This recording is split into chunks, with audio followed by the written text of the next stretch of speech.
It's called the long goodbye. Alzheimer's disease robs victims of their memories, their relationships, even their sense of who they are.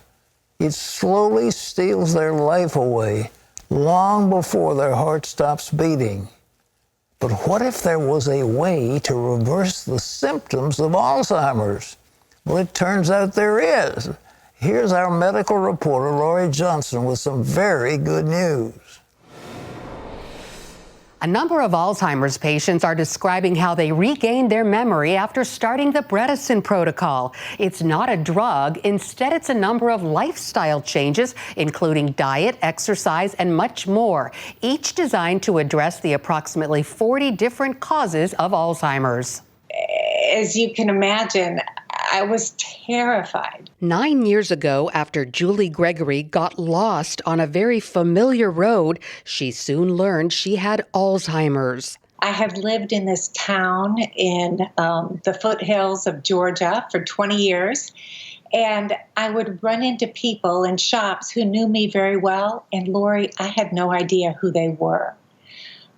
My personality began to change. Julie also learned no cure or viable treatment exists for the disease. I even contemplated ending my own life. And I think prayer brought me to the point where I realized what I was learning from mainstream medicine just wasn't true. I began to believe in this voice that was telling me there was something I could do. She tried the Bredesen protocol, got back to normal, and has stayed there ever since.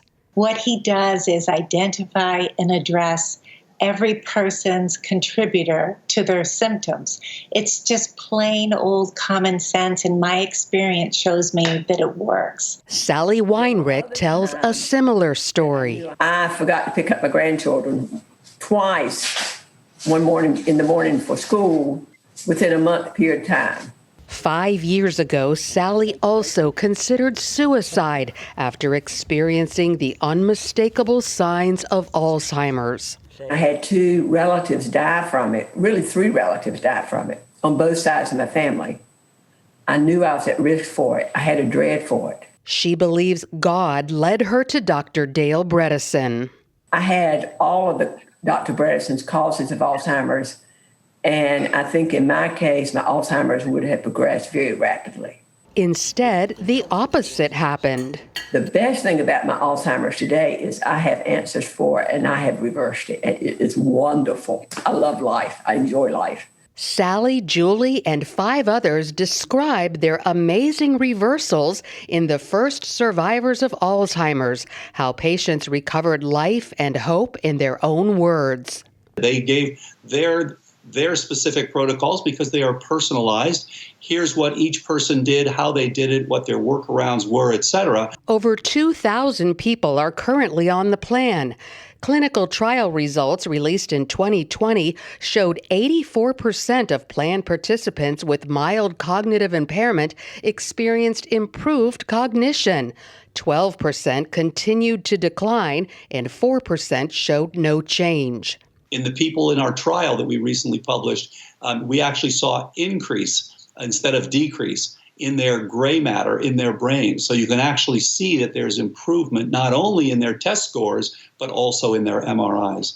The first step of the protocol is the so-called cognoscopy to determine a person's individual risk of cognitive decline.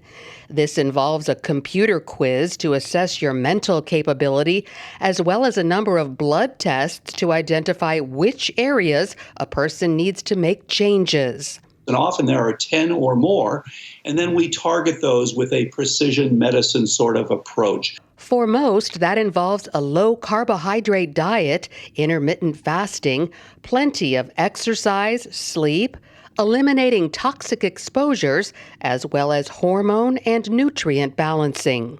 Identifying those things and addressing them is how we see these people surviving so well. It's a lot of effort and some expense, but people like Sally and Julie say it's better than the alternative.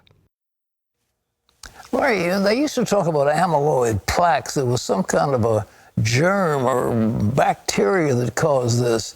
The Bredesen protocol just debunks that, doesn't it? Sort of. They say that the amyloid plaques that develop in your brain that are associated with Alzheimer's, those are not the cause of Alzheimer's. Those plaques are actually a protection mechanism to protect our brain for the actual things that are attacking the brain. So if the idea is to get rid of the amyloid plaques, that's not going to solve the problem. That you have to get rid of the things that are attacking your brain. And so that's kind of those two areas of thought. And the medical community right now, Pat, is sort of divided about the issue of amyloid plaques. Of course, everybody knows that they're associated with Alzheimer's. Some say they're the cause, so we got to get rid of them. Other people, like Dr. Dale Bredesen, say they're a result of the insults of all these other things on the brain, and that they're not the cause, that you really need to go to that source. Well, the FDA hadn't approved the Bredesen protocol, has it? But they're talking about they may have one drug they are approving. That's right. So the Bredesen protocol is not approved by the FDA because, as I mentioned a moment ago, it's not a drug. It's not a pharmaceutical product. It's not a combination of drugs or pharmaceutical products.